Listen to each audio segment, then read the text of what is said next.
I'm really pleased to introduce our discussion topic today. We have some fantastic speakers with us, and I will hand over to them shortly. First of all, we have Mark Hooper, who's Director of Tricky Goose Training and a COPE Council member. And we also have Loreta Tauginienė. Apologies, Loreta, as I'm stumbling over your surname here, but I'm very glad to have you with us, Associate Professor at Kaunas University of Technology and COPE Council member. So I will hand over now, I believe, to Loreta. Good morning, good afternoon to all of you, and thank you, Caroline, for introducing. So let's continue with the presentation. Next slide, please. So today's forum topic is about conflict of interest. And next slide. The topic of conflict of interest has been unpacked in a few resources developed by COPE, such as flowchart, cases, and positions. Next slide.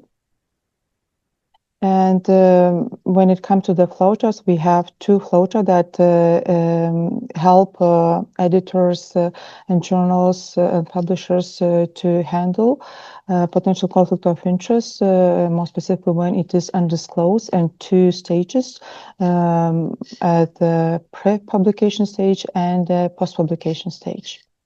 Next slide. Now, COPE develops guidelines about handling conflict of interest, and these guidelines will replace the COPE discussion document bearing the same title. Next slide. So we have a few questions that we want to address in these guidelines, and definitely we seek your feedback on them. So sharing your cases and practices are very welcome. And when it comes to the conflict of interest, so definitely they arise when a person's professional judgment or contributions may be compromised by their other interest, so they could reasonably be perceived as interfering with the full and objective presentation, peer review, decision-making, or publication of scholarly work.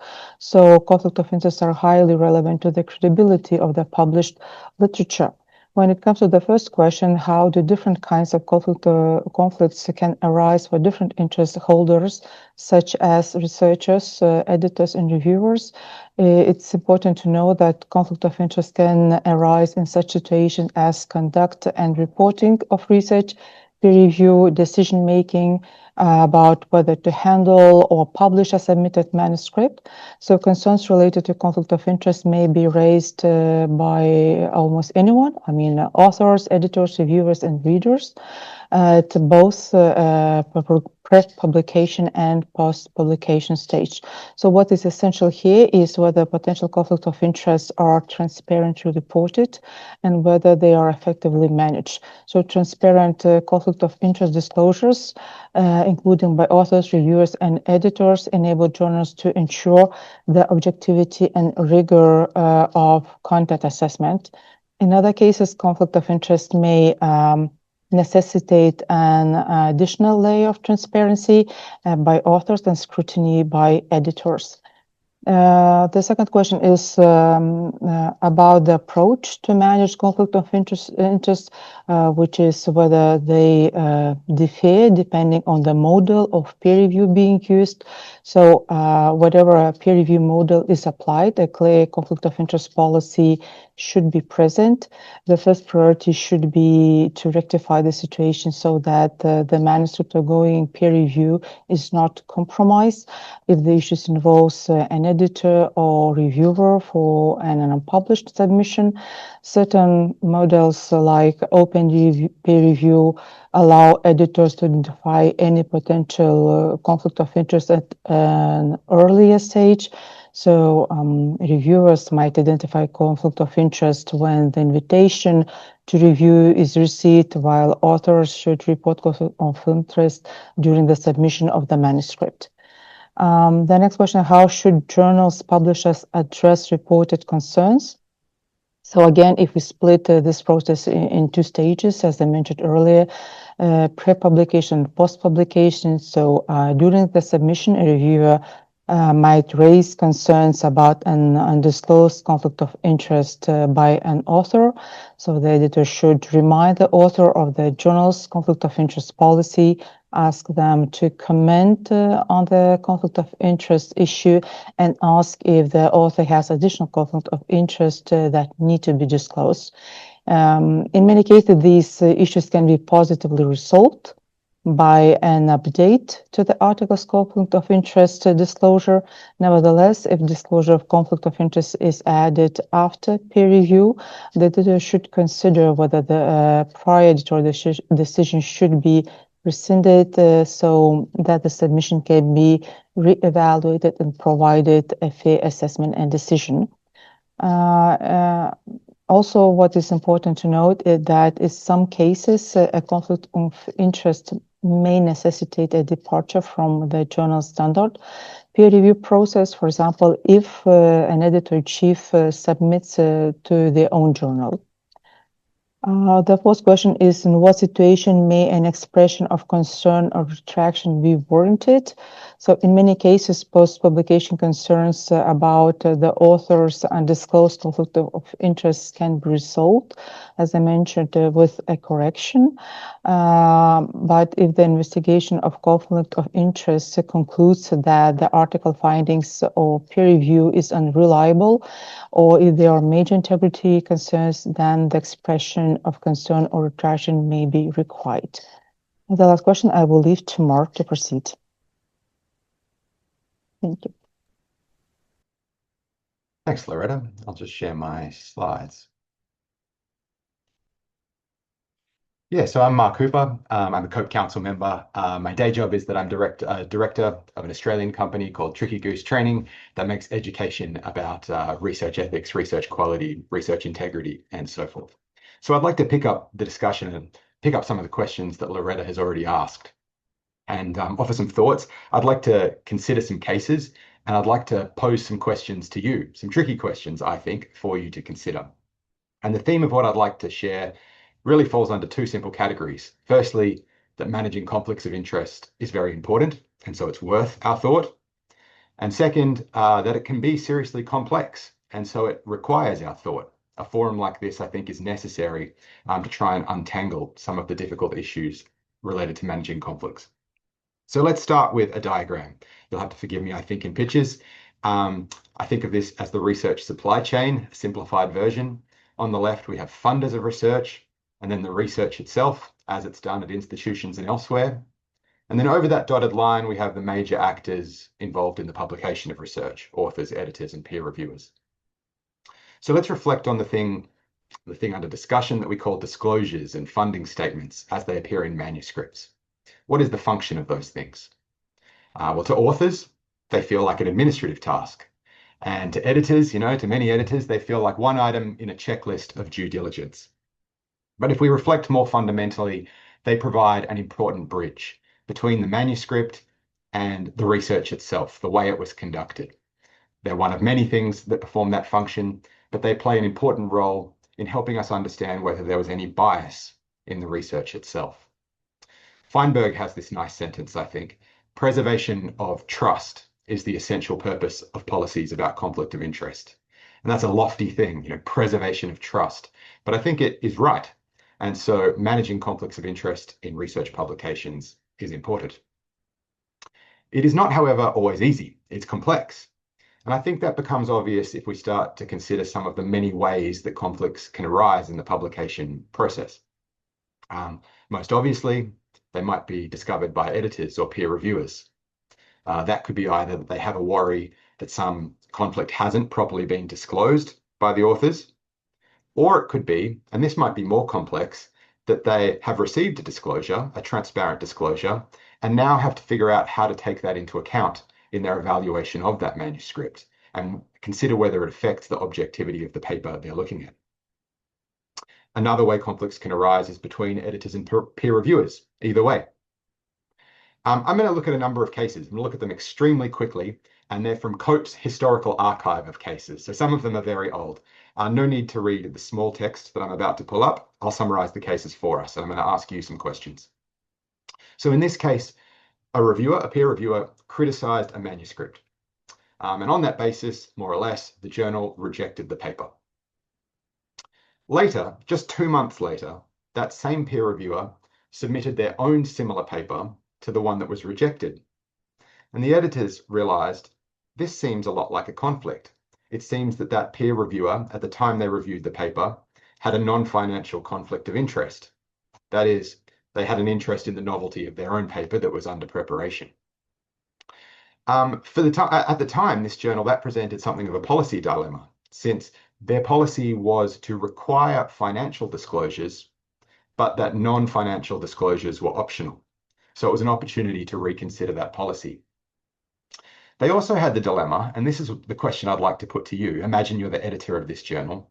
What would you do with the previous paper, the one that was earlier rejected? It now seems that there were grounds to think the critical review may have been conflicted. Would you go back and contact those authors and perhaps offer another peer review? Would you leave it be at this stage? What would you need to know in order to make that decision? Another way conflicts of interest can arise is that authors might suspect them of editors and peer reviewers. Perhaps the most common way that occurs is that authors receive quite a critical review. Perhaps it's supposed to be anonymous, but authors often believe they know who the reviewers are, and perhaps they believe they know who they are and that they're conflicted. I wonder if you've received a concern like that. Anyway, this pattern that's emerging on the screen of too many arrows, a messy diagram, it's messy, but that's kind of the point. All of these actors might either themselves have interests relevant to the evaluation of the work, or believe that others have those interests that haven't properly been disclosed. So naturally, a good policy requires transparent disclosures by each of those actors. But more than that, it needs some procedure to manage what to do, either when something is disclosed or when someone suspects something should have been disclosed. Another way conflicts can be uncovered is by readers. Readers might uncover conflicts about the authors, about editors or peer reviewers, or perhaps even more deeply about the research itself, about people who aren't listed as authors, or about the institution, or about the way it was funded. I don't know if you spend much time reading PubPeer. I spend some time reading PubPeer, and I've searched for conflict on PubPeer. And it seems to me, currently, anecdotally, that most of those comments are about relationships between authors, editors, and peer reviewers. In other words, they're concerns about systematic manipulation of peer review, about the peer review process. But there are also many comments or concerns asking about undisclosed conflicts by authors. Let's consider a case like that. Here's a paper written by a master's student about a controversial and lucrative intervention. A reader noted a potential conflict. It turns out that 2 academics were acknowledged in the acknowledgement section who had clear financial interests in the success of the intervention. To muddy the water further, the master's student themselves, that is the author of the paper, did not have any financial interests in the intervention at the time they did the work and submitted the work. But later, at the time of publication, the student was also employed by a company with interests, financial interests in the intervention. So here are some puzzles with this. One is about timing. If someone has doesn't have a conflict at the time they did the research or the time they submitted, but does by the time it's published, do you think that should be disclosed on the paper? Another puzzle relates to this interesting overlap between conflicts of interest issues and authorship issues. I'll take a step back to say broadly, I think it's pretty clear that these things often overlap. So the most obvious way they can overlap is what is sometimes called ghost authorship. I hate the term myself, but when people who really should be listed as authors are left off. And one bad way that ghost authorship can occur is when people are left off the authorship list to disguise an obvious conflict of interests. Now, I think that's obviously bad, but I'd like to consider a more nuanced version of that, which is when people contributed to the research, but didn't satisfy all the authorship criteria, and so shouldn't be listed as authors, but when those people have interests that are relevant to assessing the work. And the case we just considered might have been of that kind, where the 2 academics, I think they were the supervisors of the student, were acknowledged and they had clear financial interests. What do you think should be done about that? Let's consider briefly non-financial conflicts. They're an interesting topic. There's this nice paper, I think, by Resnick. I'd encourage you to read it. The reason I like it is that it's got a section offering arguments in favor of addressing non-financial interests in scholarly works, and another section addressing arguments against. The arguments in favor are, I think, what you would expect them to be, that sometimes non-financial interests are relevant to the reliability or objectivity of a paper. Requiring them to be disclosed promotes transparency, and transparency is good. The arguments against are also interesting. There are a few. One of them is that quite often non-financial interests pale in comparison to the importance of financial interests. So if I have a large financial interest in the success of an intervention and my work is about that intervention, that conflict is much more important than if I also volunteer, with some relevant charity. But perhaps that depends on the discipline or the context of the paper. Here's one final case. It's a paper about household violence following a political coup in some nation. The paper its results found that high levels of violence and human rights abuses, but only a small minority could be attributed by these authors to the deposed regime. It turned out that one of the authors was acquainted with the deposed president and had previously published work that supported them. So this, if it is a conflict, is a non-financial conflict. Do you think it is the kind of thing that should be disclosed? I confess my opinion is that it is the kind of thing that's relevant to assessing the work and should be transparently disclosed. Finally, let me also say that although we're discussing publication ethics, it's sometimes relevant to consider research integrity more broadly or further downstream as it affects researchers and funders and institutions. And there are a variety of these documents, of course, that govern in different regions. Here's an example from the European Code of Conduct that said authors must disclose any financial and non-financial conflicts of interest. Similarly, the Singapore Statement said researchers should disclose financial and other conflicts of interest that could compromise the trustworthiness of their work. And in my context, I live in Australia. Here's a guide that describes the kinds of non-financial interests that require disclosure under the Australian Code. And so my point is just that while these documents aren't about publication ethics specifically, I still think that those making policies in the publication ethics space would be wise to consider how they relate to codes of research integrity that affect authors, researchers, and their institutions. So that's about all from me at this stage. I just wanted to make the point that I think managing conflicts of interest well is very important, but acknowledge that it is also very complex at times. And so it's useful to have this sort of discussion. Thanks. Thank you. And Mark, Loreta, thank you. That was incredibly thought-provoking and useful. Thank you for leading us through that, and some really, really interesting questions from the participants. So thank you to everyone for that really valuable discussion.